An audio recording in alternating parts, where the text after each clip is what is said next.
Hello everyone, আমি মিষ্টি আর আমার চ্যানেলে আরও একটি নতুন ব্লগে তোমাদের সবাইকে অনেক অনেক অনেক ওয়েলকাম। তো সকাল সকাল উঠে আমরা এবার কলকাতা যাওয়ার জন্য বেরিয়ে পড়েছি। লাস্ট ব্লগে তো তোমরা দেখেছো যে আমরা দীঘা এসেছিলাম। তো এখন যাওয়ার পথে হঠাৎ দেখতে পেলাম এখানে খেজুর গুড় বিক্রি হচ্ছে। তো তাড়াতাড়ি আমরা গাড়িটা দাঁড় করিয়ে নেমে পড়লাম। আর যেহেতু সকাল ছিল, একদমই টাটকা তাজা তোমার খেজুর গাছের যে রসটা হয় না সেটা ছিল।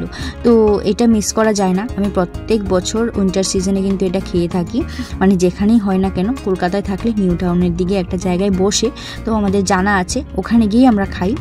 আর এই বছর যেহেতু আমরা দীঘা এসেছি, পেয়ে গেছি, আমাদের কোনো ধারণা ছিল না যে পাবো, পেয়ে গেছি তাই খেয়ে নিলাম। আর এখানে জেন্টসকে দেখো, ও বারবার উনুনের কাছে চলে যাচ্ছিল, সেই কারণে দেবরাজ ওকে গাড়ির ওপর বসিয়ে দিয়েছে, না হলে ও রাস্তায়ও দৌড়ে চলে যাচ্ছে। তো গাড়ির ওপর বসানো তো একটু রাগ করেছে, তাই জন্য একটু ফেসটা ঘুরিয়ে নিচ্ছে বারবার। আর ওপর থেকে তো নামতে পারবে না, আর দুষ্টামিটাও করতে পারবে না, সেই কারণেই ওকে বসিয়ে দেওয়া হয়েছে। তো আমরা কিছু গুড় পাটালি এসব বাড়ির জন্য নিয়ে নেব, আর আমরা দেখে নিচ্ছি আর কি ভালো হবে না হবে। আর এগুলো নিয়েছি পাটালি, তো আমরা নিয়ে যাব 1/2 কিলো, আর অভিজিৎরা 1/2 কিলো নিয়ে যাবে, তাই জন্য নিয়ে নিয়েছি। তো বাইরে থেকে যেহেতু নিচ্ছি, কি হবে না হবে না বুঝে বেশি নিতে চাইছি না। গুড়টা অনেক সময় চিনি দেওয়া থাকে, সেটাই একটু প্রবলেম হয়ে যায়। তো দেখে তো ভালোই লাগছে, তো 1/2 কিলো নিয়ে নিলাম। আর তার সাথে আন্টিকে বললাম আমাদের 1 কিলো করে 3 কিলো মতো পাটালি দিয়ে দিতে, গুড় দিয়ে দিতে, যেটা লিকুইড গুড় আছে। তো এখানে 3 রকমের ছিল, একটা একদমই পাতলা, একটা মিডিয়াম, আর একটা একটুখানি ঘন ছিল। তো পাতলাটা তো সবসময়ই খাই আমরা, এবার একটু ঘন গুড় যেটা হয় সেটা নিয়েছি, একটু খেয়ে দেখবো কেমন লাগে খেতে।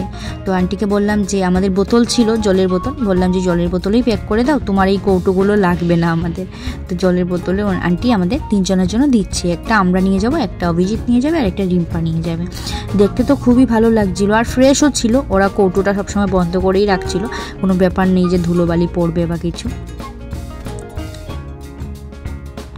আর পাশেই কিন্তু আন্টির ছেলে এখানে গুড় জাল দিচ্ছিল, যেটা থেকে পাটালি বা ঝোলা বানানো হয়, সেই খেজুরের রসটা জাল দিচ্ছিল। তো আমারও দেখে খুব ইচ্ছে হলো কিভাবে ওরা কাজ করে, একটুখানি হাতে ধরে দেখব। তো আমি চলে এসেছি এখানে একটুখানি ধরে দেখার জন্য। আর সত্যি কথা বলতে গেলে এই যে জিনিসটা যেটা দিয়ে আমি নাড়ছি, এটা অনেকটাই ভারী ছিল, আমি নাড়তে পারছিলাম না, তবু আমার ভালো লাগছিল। আর তারপর ভাবলাম যে বেশিক্ষণ নাড়াচাড়া করতে গেলে যদি গায়ে পড়ে যায়, তো তাড়াতাড়ি চলে আসলাম। আর কিছুটা দূরে এসে না আমরা আজকে একটা মানে খুবই সুন্দর জিনিস দেখতে পেয়েছি, যেটা হয়তো আমরা কল্পনা করিনি দেখবো বলে। সেটা হচ্ছে নৌকো। তো আমরা ওখান থেকে বেরিয়ে পড়েছি মোহনায় যাওয়ার জন্য। আজকে একটু মোহনা ঘুরতে যাব, আর সেখান থেকে বাড়ি চলে যাব। আর আমাদের কোনো ধারণা ছিল না এই জিনিসটা আজকে দেখতে পাবো।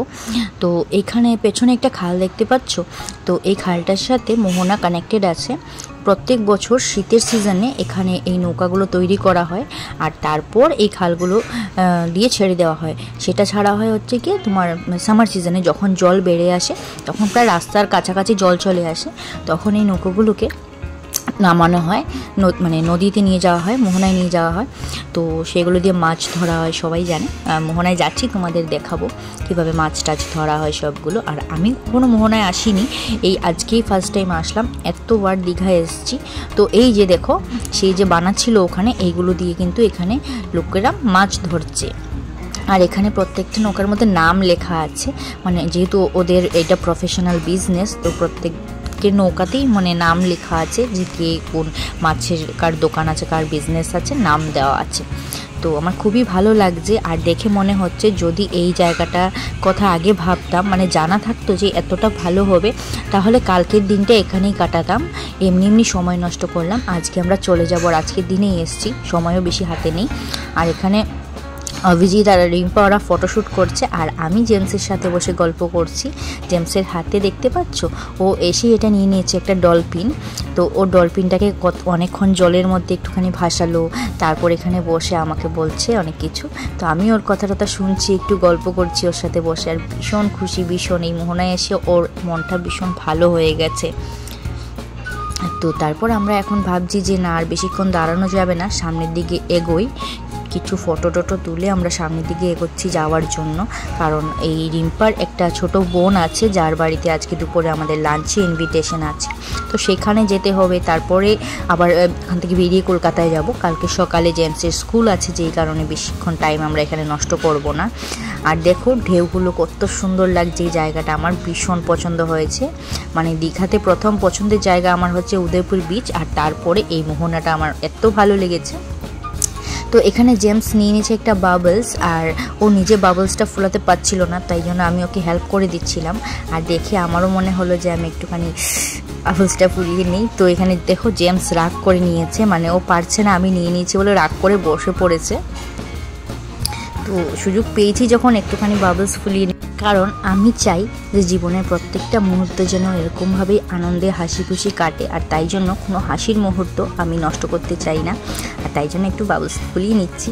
আর দেখো সমুদ্রের এত হাওয়া বইছিল, সব উড়ে চলে যাচ্ছে সঙ্গে সঙ্গেই, আর হাওয়া হয়ে যাচ্ছে। মানে এমনিতে আমরা সাধারণ জায়গায় যেমন বাবলস ফোলালে এগুলো অনেকক্ষণ ধরে বেশি বেড়ায়, এটা কিন্তু হচ্ছে না এখানে। তো এবার চলে যাবো। আর এই জায়গাটা না অনেকটা রিস্কি ছিল, মানে ওই সাইডটাতে যাওয়ার জন্য এই মাঝখানটা পেরিয়ে যেতে হয়েছে আমাদের। তো এখানে তাই জন্য আমি জেমসকে কোলে নিয়ে নিলাম, কোলে নিয়ে পেরোতে হচ্ছে, অনেকটা পাথর টাথর দেওয়া আছে। জেমস তো যেতেই চাইছে না, ও কিন্তু কাঁদছে, কারণ ও যেতে চাইছে না, ওর ইচ্ছে যে ও আরও থাকবে, কিন্তু জোর করে আমি ওকে কোলে নিয়ে তারপর এসছি এই পারে।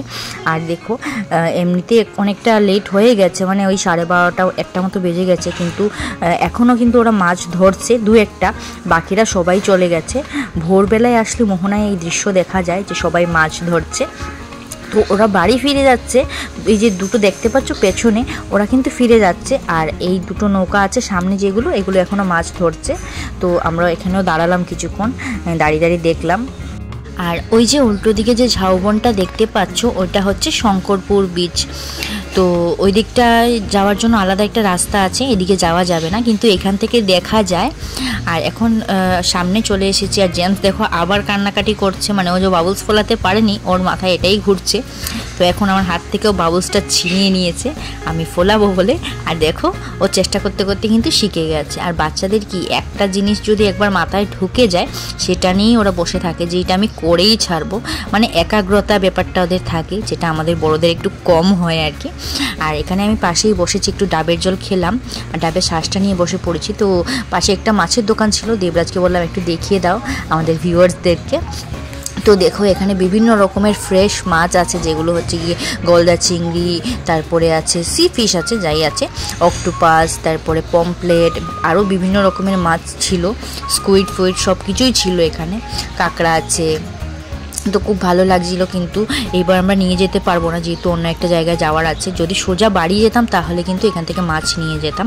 যাই হোক, আজকের ভিডিওটা এখানেই শেষ করলাম। ভালো লাগলে কিন্তু অবশ্যই চ্যানেলটিকে লাইক, কমেন্ট, শেয়ার, সাবস্ক্রাইব করে দিও। আজকের জন্য এই পর্যন্তই, আবারও দেখা হবে কোনো নতুন ভিডিওতে।